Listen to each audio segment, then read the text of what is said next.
Hey everybody, welcome back to another episode of the Podcast Strikes Back. My name is George and you're listening to our review of Spider-Man Into the Spider-Verse with the boys Connor. Hello. And Benny. Hello. Here we are for the first time we're seeing Miles Morales on the big screen. This is a really interesting project for Sony, bringing Spider-Man to the animated world, something that we haven't really seen before. Let's talk about what everyone was expecting going into this film, because we have discussed the trailers for this at length on our weekly show. Benny, how are you feeling going into Spider-Man Into the Spider-Verse? I'm not going to be sure. I was expecting the best movie ever made because I thought each of the trailers that was released was probably my favorite film of the year so far. There was an extended, 5 minutes or so of the film after Venom at the end of the credits, which did not blow me away. Except visually, which I still like. Every single frame of this movie I've seen all year has gotten me so excited for this movie. Every element of it was so far up my alley, especially the Lord and Miller producing kind of thing. So yeah, I don't think I could have been much more excited for this movie. How about you, Connor?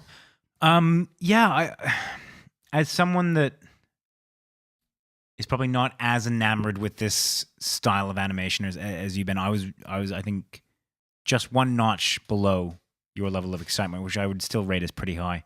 I was really interested by the animation style. The 5 minutes that I watched after Venom was a bit much because I was really close to the screen and I found that animation style really overwhelming in that context. But the actual content of what was happening I thought was really funny, and it really kind of made me more excited to see this. I don't know, I went in with kind of quiet excitement. Nice. I was just so unbelievably impressed with the visual style in these trailers.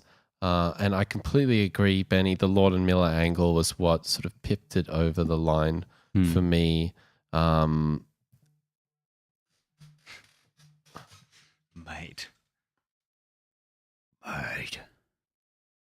Old pickles. If she rings, so be it.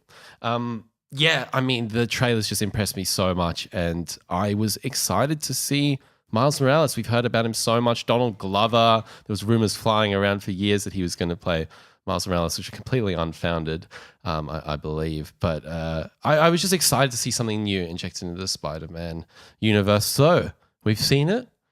Let's get into our non-spoiler component of the review. Before we just jump into that, can I ask what was it about Miles Morales that made you really interested to see that character? I think a freshness. We've seen the Peter Parker story told now 3 times on the big screen. In pretty quick succession. Yeah. I mean, the first Spider-Man film came out in 2002, sorry. So it's been not too 15 long. years, roughly. So that's quite a short life cycle for to get that recasting. Front to back, I think it's quite a long time. But if you consider that there is pretty consistent installments between that, I think it feels a little more. If there was 2... But the fact that there's 3 is quite a sizable number compared to any other of these. That's one every 5 years, which feels like a lot.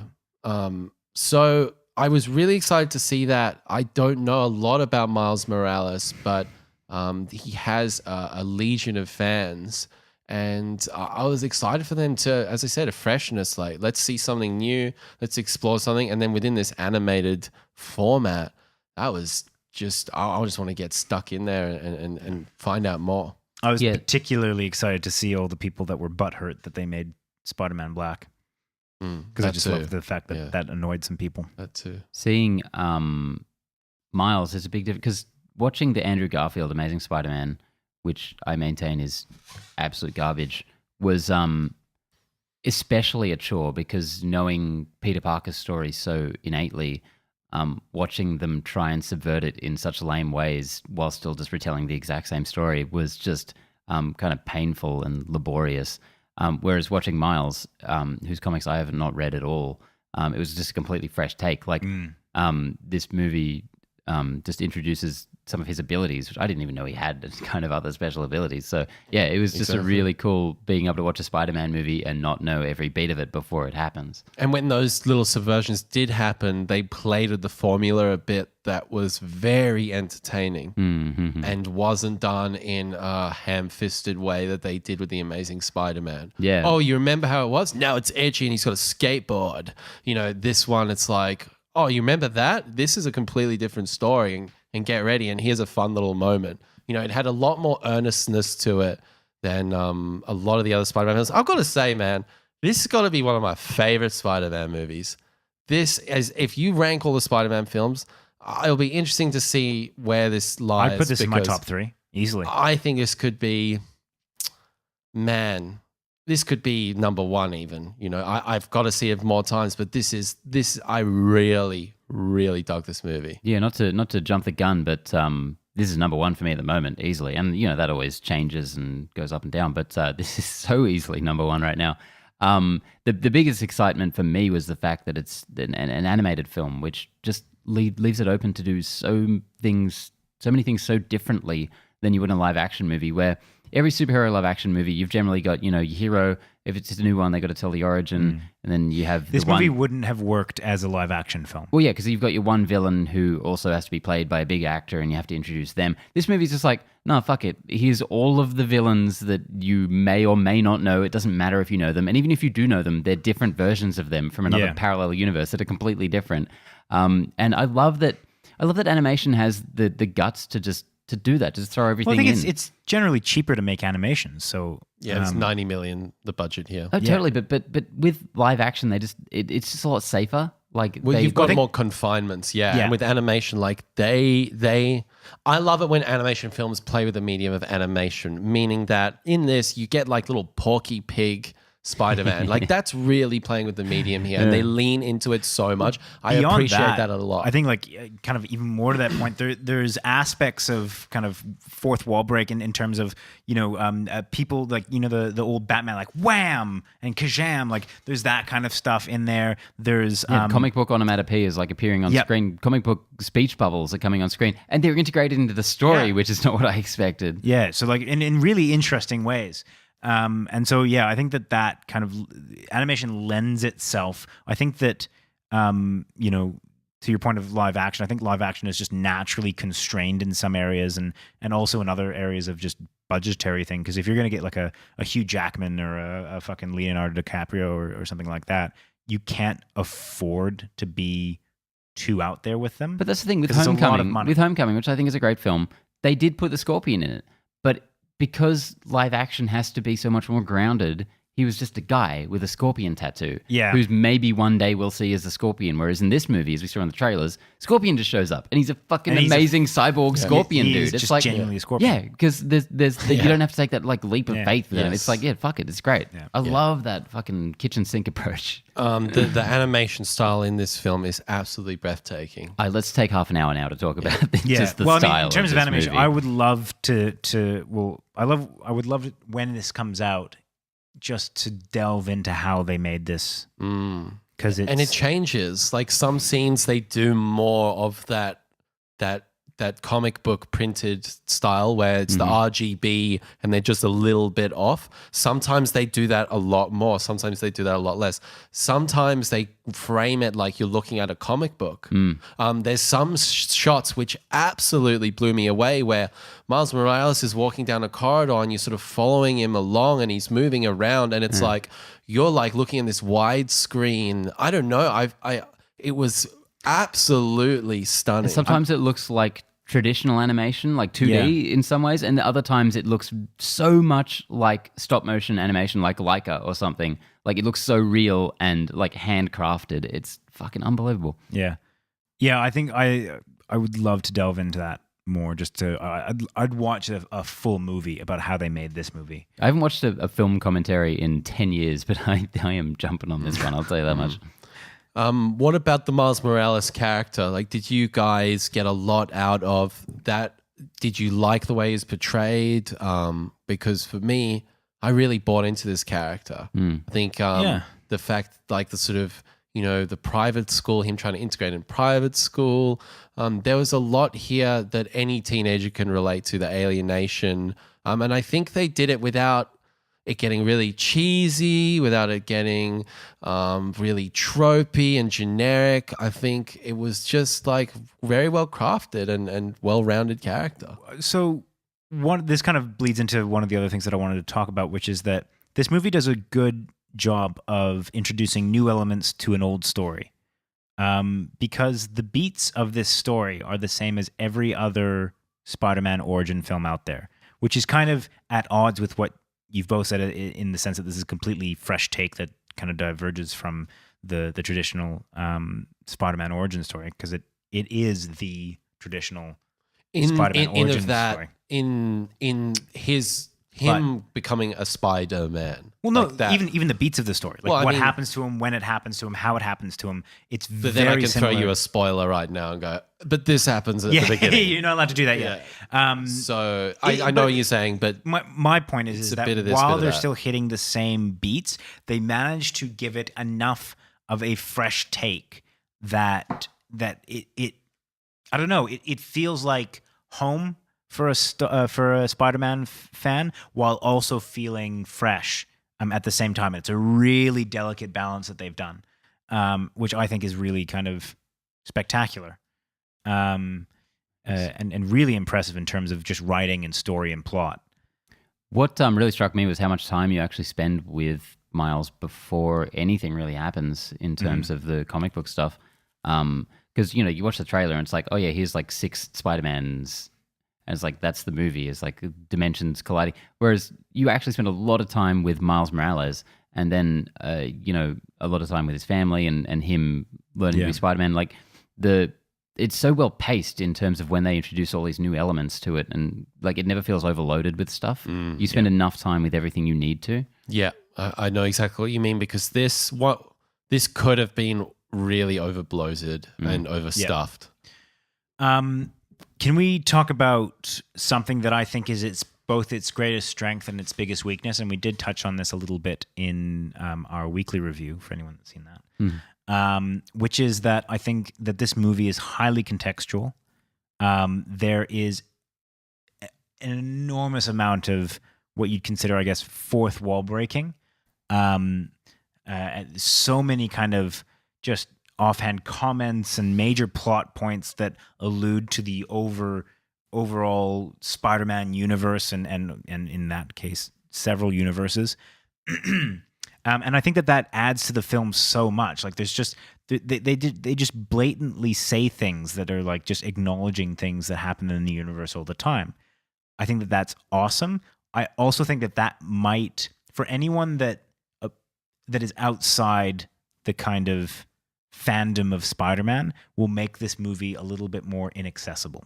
I'm really over when studios go, whoa, we have to explain every little detail to everyone. People outside of the, And there's almost like the MCU, there's almost like a buy-in. You're either in or you're out. Yep. And for those that are out, fuck them. They're not in. And I appreciated that they didn't go, and Spider-Man, he's about this and this is, it's like you know the fucking story, and we're gonna do something a little bit different with it. But that's my point. Is that the if you are not this feels more so than the MCU, but I'd take your point about buying in. This feels more so a film that is made for Spider-Man films and fans. Spider-Man yeah, fans. sorry. Yeah. Spider-Man fans. Yep.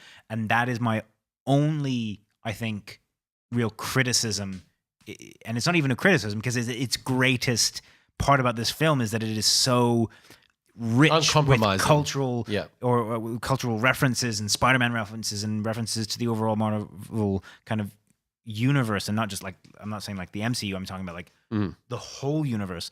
I take your point. I just don't think it's a weakness in any regard. And this is what I love about children's films, essentially, animated films, obviously being by and large for children, is that they're not pandering like that. They know that they're speaking to audiences that don't have all of the context, all of the information. So they just throw everything in, knowing that because kids are so much more adaptable. pick it You know? up. Yeah, they'll accept things. Be like, they of will course go that's the way home. that They'll is. go to Wikipedia. They'll read about Amazing Spider-Man number 547 and be like, oh, so that's what that's about. They'll rewatch it and they'll get it more because that's how I learned everything about comic books. I'm the massive comic book nerd. Sort of. I don't read any comic books. I watch these movies. I pick up details, and I'm like, oh, that's really interesting. I want to know more about that, and I read about it, and then I kind of retroactively find out about that stuff. So I love this movie was just not afraid to throw in all of this shit and be like, figure it out. Yeah, because I love that about these kids movies. I should mention again that that this is coming from the perspective of someone that watched it that is not a huge someone that's really immersed in the Spider-Man lore and universe. And talking to them, being very vague. My girlfriend, sorry, I think she might have watched one of the Raimi films. I highly doubt she's watched any of the. Out of curiosity, Spider-Man. 2 questions: did she like the film, and what were the things that really sort of stood out as the main points of confusion? Or So I think that one of the, I think overall she did enjoy the film. I'm not sure how much she enjoyed it because of me, who loved it, being like, how much did you enjoy that? And her being like, yeah, it was great. overbearing, Connor. But I think she did enjoy it. I tell myself these things. But the main kind of areas were just all the references to things that happened outside in the overall universe. So a lot of the things mentioned in the comic books, I think might have gone over her head. There's a common theme where they put down a comic book and talk about the backstory of a Spider-Man. I think the whole concept of all these different Spider-Man universes, I think she was a bit curious as to like, are these actually Spider-Man that exist in the overall universe, or is this something unique to this film? I think there's just so much information that's just being like. Benny's right. This is the catalyst for you to go and discover that. I'm going to go out on a limb and say that apart from the advertising materials, you guys don't know anything about Spider-Man Noir, Peter Porker, Spider-Gwen. Like, you guys don't know these characters at all, do you? I've You've maybe heard of them? I've heard Spider-Man Noir. I remember when the Noir series was coming out, and I never read it. Probably saw one image of it, but I'm also. But you pick up on it and you just go along with it. I'm also accustomed to the mechanics within comic books and comic book movies of alternate realities and concurrent universes. Yeah. And a lot of the weird and wacky things that they do. I mean, like, that's just. I mean, if you have any kind of wherewithal about comic books, and I mean, apart from reading a couple of comic books when I was a kid, I'm very much like you, Ben. All my information has come from Wikipedia that I look up retroactively, or like, after I watch a film or something like that. But you come across the fact that these characters exist in different timelines and different alternate realities and universes and all that kind of stuff. So I'm around that. That doesn't come as a surprise to me, but someone that might not be around that kind of mechanic, I think that's a lot of information to take in. And this is, again, a very kind of minor thing, and it's something that I think is both its greatest strength and its only slight weakness. I'm not saying it's a bad film because of it. I'm just saying that this is the only thing that I think might hinder it, I guess, in its overall dominance of. Yeah, I could only characterize it as a strength. I'll say I had never strength. heard of Spider-Gwen, never heard of Peter Porker, and I'd had a semblance of Spider-Noir. But you go along with it. But you're right. I definitely Penny Parker, because I'd never heard of Penny Parker. Never. Yeah, George. While George is leaving us, we're vamping. Yeah, so I mean, you're not wrong. It is a strength. It's 100% a strength. But I think that it's just a tiny bit of a double-edged sword in the sense that and that goes for any film. The more that you double down on just referencing, the kind of overall culture of an IP or anything like that, those are potentially jokes that kind of go over someone's head, or that aspects of plot that maybe aren't as well received. And I mean, to George's point about the MCU is in like you buy into this overall universe, or we're not going to make any more excuses, particularly with Infinity War. I guarantee you there's a lot of people that just watched Infinity War and like, the fuck is going on? So much of that movie would have been lost on people that didn't, haven't engaged as thoroughly throughout the series. And that is a movie where you do need some degree of background knowledge. I would really want to impart to any potential viewers of this film that this is the first in its series. I don't think you do have to have any prior knowledge. What I would want people to go in knowing is that no one else in the audience knows any of this shit either. Because I can imagine someone sitting there being like, "Oh fuck, what am I missing? What am I not getting?" But as you said, most Whereas people I would going say into someone that- even as nerdy as me Yeah. has never heard of half of this shit, and I don't yeah. think that's a hindrance to watching it at all. I think thinking it is might be an issue. Yeah. But if you actually go in knowing like this shit is obscure and weird, Yeah. it's meant Again, to be it's fucking not wacky. about knowing, like, for example... But it's not like, but like the thing is though, how many times do we see things in DC movies or something where I don't know who that is, but you go, oh, that's a reference to something else. You're just categorizing it in that way. Whether I investigate that or not in Wikipedia down the track is another whole thing. But what this story does really well is it has a character and it has a story arc and it has a beginning, middle, and end that you can latch onto for somebody who doesn't know that context. You can latch onto that and really go for the ride. That aside, like again, I said, in this particular context, you still enjoyed the film. It's just one of those things that I think is that double-edged sword, and I mean, again, it's not just not knowing who Spider-Man Noir was, or in particular, what's the Penny Parker, because I had no idea who Penny Parker was either. That's not it. It's things like knowing the mechanic of alternate universes. It's about knowing a lot of just the really basic backstory of Spider-Man in general.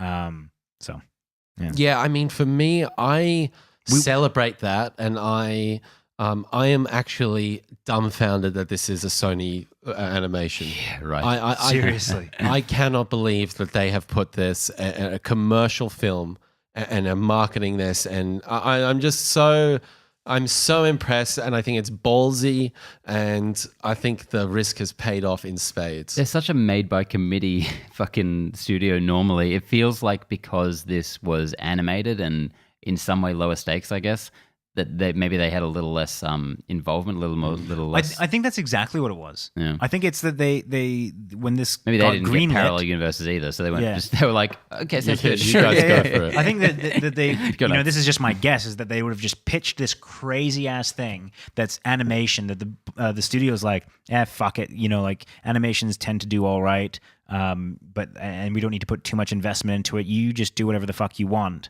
And they know we'll that bank Marvel- on Venom. And they know that Spider-Man's a prized IP. Yeah. But they didn't use Peter Parker. They used Miles Morales. Well, they we did haven't use, even no, talked. sorry, they did use Peter Parker. Not as the main protagonist. Not as the main protagonist. No, you're right. Not as the main protagonist, but he definitely was there in a major role. Yes. We haven't even talked about that yet. We should probably talk about it more in spoilers. But well, what did you guys think of Jake Johnson's Peter Parker. Peter Parker? Brilliant. It feels like they lent so hard into him being Sam Raimi's Peter Parker, like later down the track. Like they explicitly reference even more than we got from the trailers. Like they really like it's. I don't think it is meant to be exactly because there's with all the timelines and universes and whatever. But I love that they are doing what the other movies can't in kind of incorporating other continuities into this. Yeah. And he's an old fucking hobo busted ass Peter Parker. I From find what that I've read, fascinating. I love it, I think it was on Wikipedia. He's Sam Raimi's Oh, he is. Spider-Man. Okay. But I don't know if that also I love that. I loved that. I loved seeing some of the scenes from Spider-Man 2 Return. I mean, I was just so in. Yeah. I absolutely like. Maybe that's because I grew up on Raimi, and that was seeing my that first film in the Spider-Man. cinema was a life-changing moment for me. But that was just an added layer to this that worked And, so and Marvel well. and the MCU can't touch that stuff. They can't do anything with it at this point. So it's so cool to see someone actually be able to return to it and bring it up. Yep. Should we move into spoilers? Is there anything else you guys want to talk about in terms of? Sorry, have I called that too early? from No. your I flavor? think it's a good No. time to jump in there. Final thoughts from me is that this is a really spectacular film. It doesn't seem to pull many punches. It's a lot to take in, and I will watch this several more times before I feel I fully kind of grasp this film. There's so many references. There's so many awesome, animations. There's so much about this film that is just kind of breathtaking in its scope that I really enjoyed it. And this is probably this will definitely be in my top 5 this year, I think. The trailers for this film conveyed to me that this was probably going to be the best looking movie of the year. The movie itself was heartfelt, so much funnier than I expected, just beautifully acted, and even more breathtaking than what was in the trailers. It was just one of those movies that's just you sit there 30 minutes in, you're like, I never want this to end. Please don't ever end. I couldn't recommend this enough to anyone. I don't care if you go in and it means nothing to you and you hate it. I think everyone should see this movie. This should make all the money in the world. This should embolden all these professional animators out there to be able to do different things, to not make every fucking movie look like a goddamn Pixar thing. And for Pixar to make movies that don't look like Pixar movies, I'm so sick of that house style. Animation is... it can do anything, and this movie actually does something with uses that. the medium yeah, so well. Yeah, it's a kind of magic, and just How more, please. weirded out would you be if Pixar came out with something like this, though? I'd be so happy, so fucking happy. Like something that's not just like hitched on a franchise. Like as much as I love Spider-Man, can you imagine if they made an original film? Like, can you imagine if Inside Out, which I think is a goddamn masterpiece, had the balls to do actual stuff with that medium, to actually really go insane with Going to stop motion. I just think that fuck it. Pixar will eventually kind of like low-key become what movies are, because their animation will just get so realistic and so spot on that, like, I mean, we'll just, everyone's thinking like, oh, Disney or something, or I suppose it is Disney, or like Weta or something like that's going to come up and breach that uncanny valley. Nah, it's going to be Pixar, 100%. Final word. This movie made me angry at every superhero film from the past 20 years, every animated film from the past 20 years, and pretty much every film from the past 20 years. I think it's groundbreaking.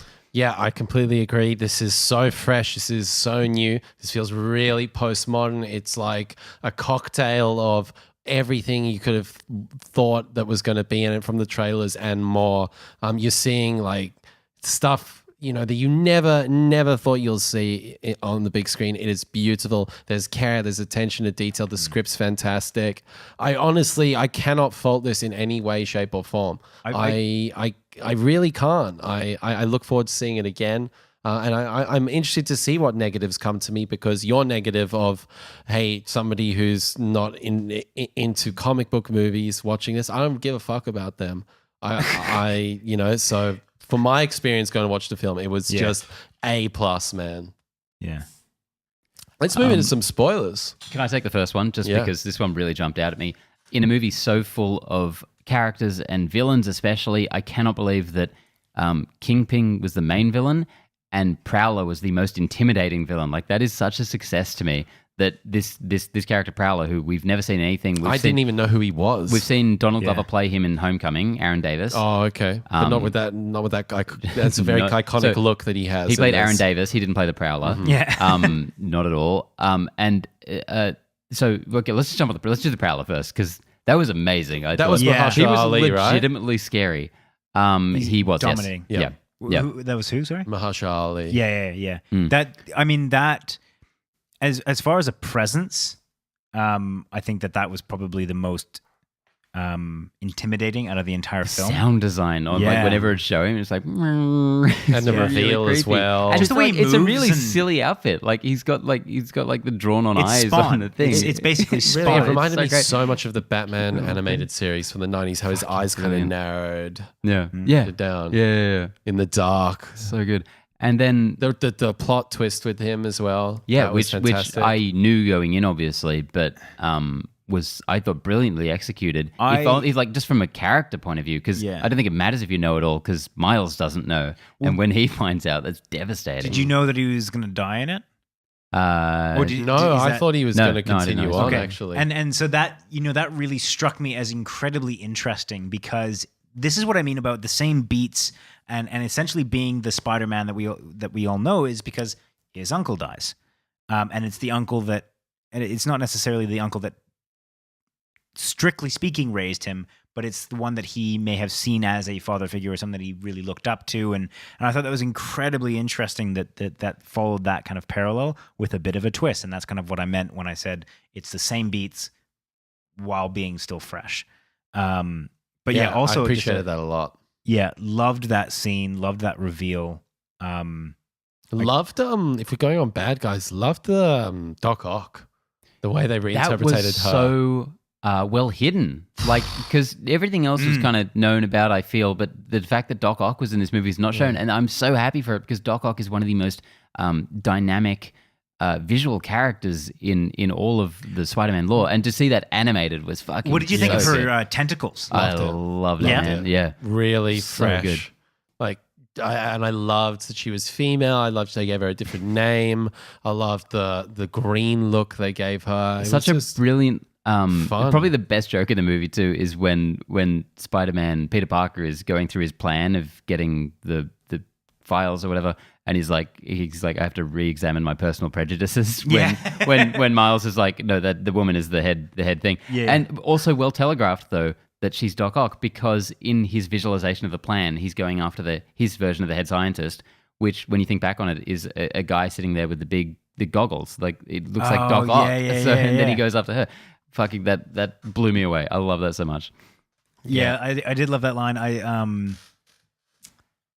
God, just remembering this movie, like remembering specific scenes reminds me about how much fun I had while watching this. Like that whole, like taking when they're running away and he says, the good news is you don't need the monitor. It's just such a brilliant moment. then, just okay. like, fucking, of course. So I watched, because there's a lot of clips on this on YouTube, and I watched a few last night, and there's the one where they get out of the building and someone's like, he's got a bagel, and I'm like, that is like season 2 to 9 Simpsons level gold. Like that is one of the most brilliant non sequitur fucking lines, because like so much earlier he's like, at the end of my plan he's like, I still take a bagel. Yeah, take a bagel. and they're running away with Miles the computer. throws the bagel at someone's head, and it's fucking unbelievable. Yeah. And then also the Kingpin I thought was okay, so visually so amazingly executed as this different. this brick wall of a human being who, when he's in frame, it's black and there's his head, which I think was so striking. But then they also chuck in a bit of backstory for him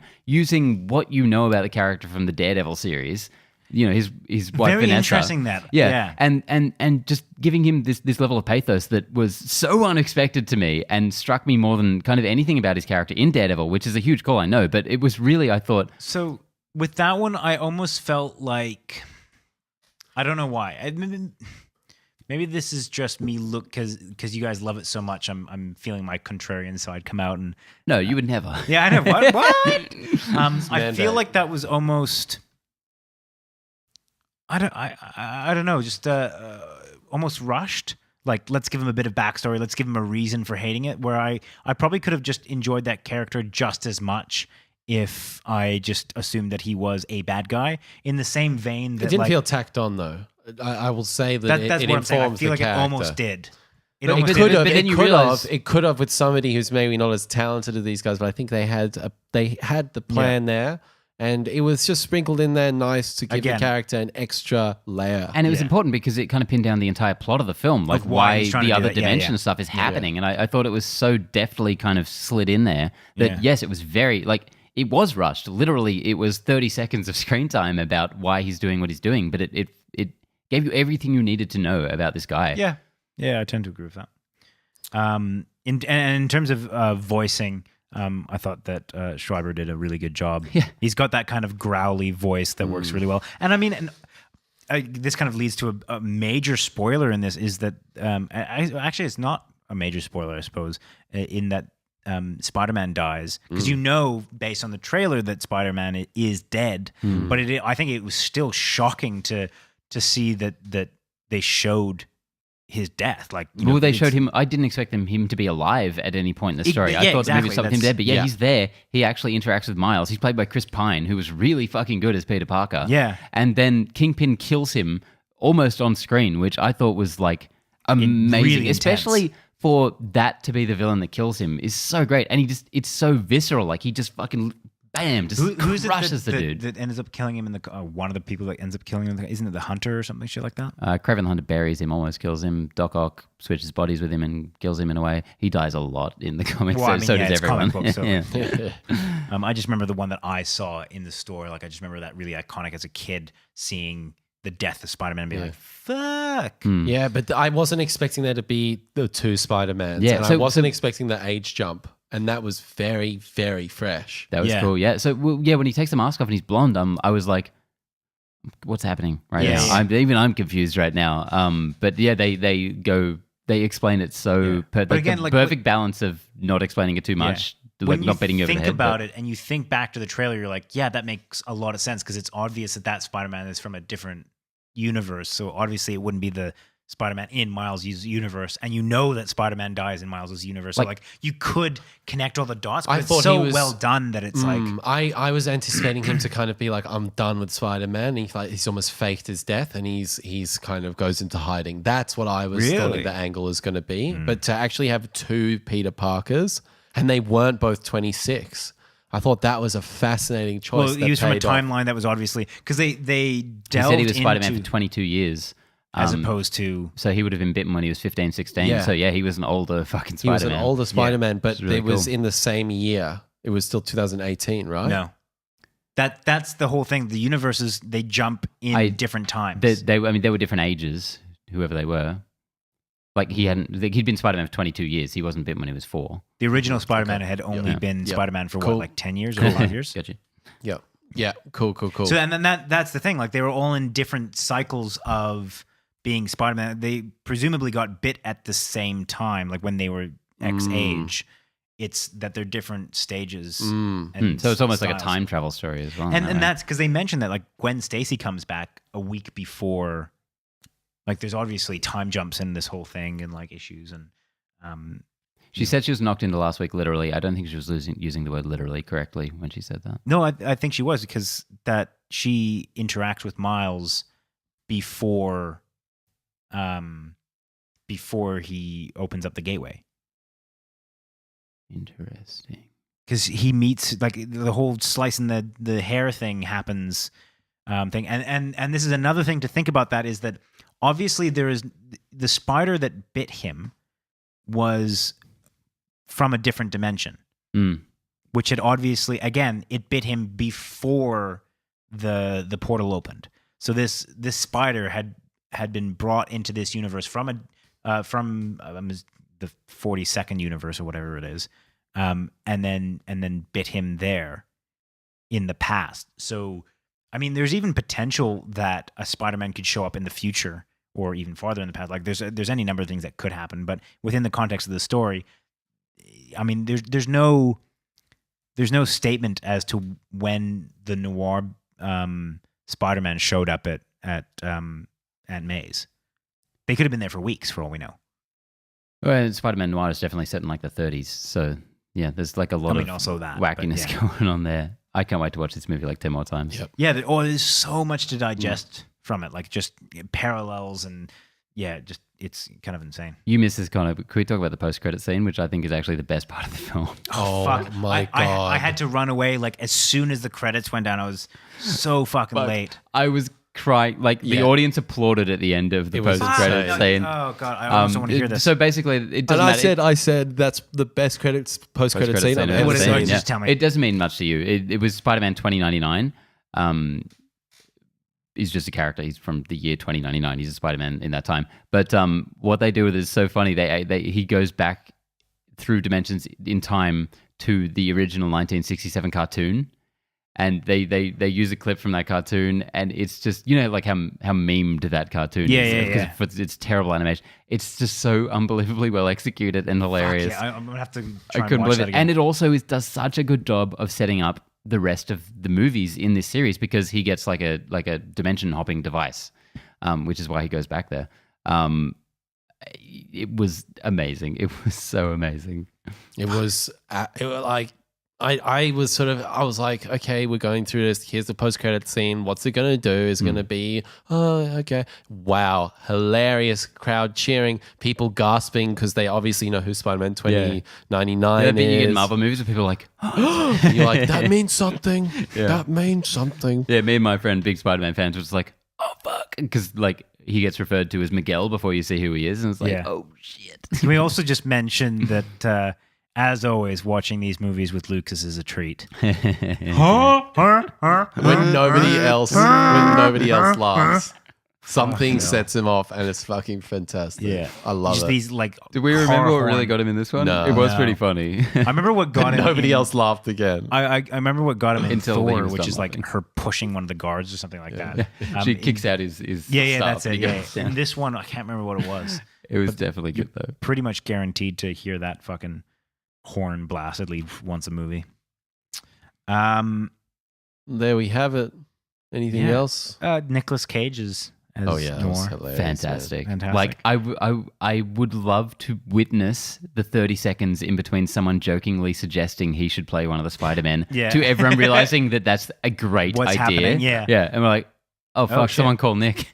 Shamik Moore as Miles Morales was fantastic. Yep. Given the dimension bending nature of this film, I would have it's not that I would have no problem. I would love to see him show up in the MCU eventually as Miles Morales because Why not? you Yeah. could do that shit with all of this nuttiness. You know, Yeah, this is of course, bringing yeah. comic book insanity and all these possibilities.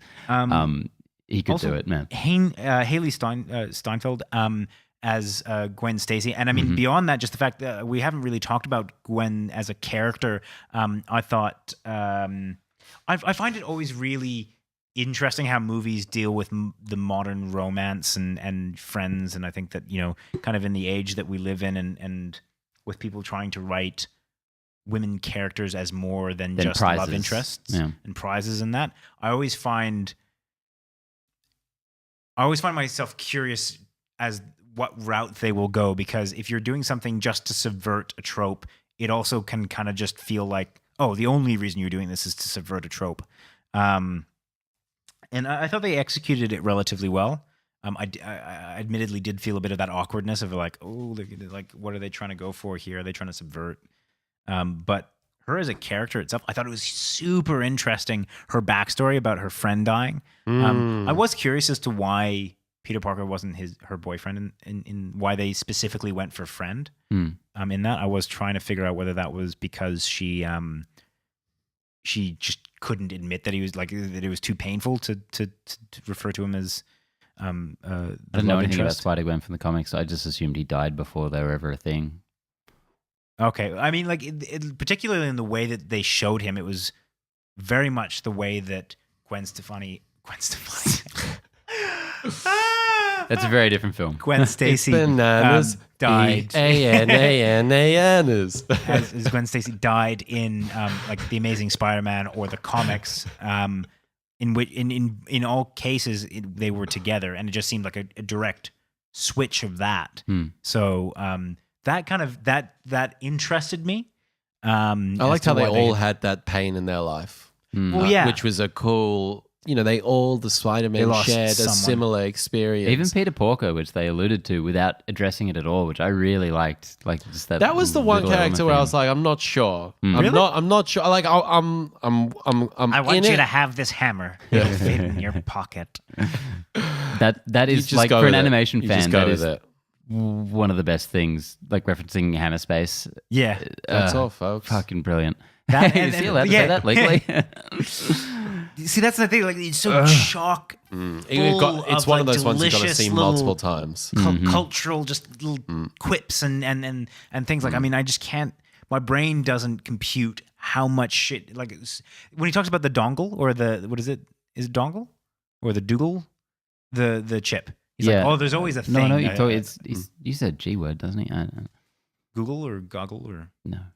anything like Doesn't matter. he's just really, that's the fourth wall breaking nature of this, where he says, oh, there's always this little slice of time that before the world get destroyed that I can come in and save it. Oh yeah. He talks about there's always like a chip or a like a pass key or a thing, and you know that I have to get, and like, just so front on about all the tropes of not only just Spider-Man but, you know, Action super films, action films because and of superhero how films in general. often poor fucking Spider-Man gets rebooted. We never get to see this fucking experienced older Spider-Man. Yeah, and he's I like, I it's done love it a that. million Like, times. this guy was a little further than I would have asked to see down the line. But like, I love that they referenced like the stuff in the comics about him being divorced and shit. Like, Yeah, I love that. Also, the fact that he's fat and love everyone that. just keeps saying it, and he's like, "Yeah, I get it." and he really had a beer belly. Went, "Roo." It was fantastic. Yeah, The I love that they animation, weren't afraid the to make maquette fucking was Peter Parker great. fat like that. The maquette was great.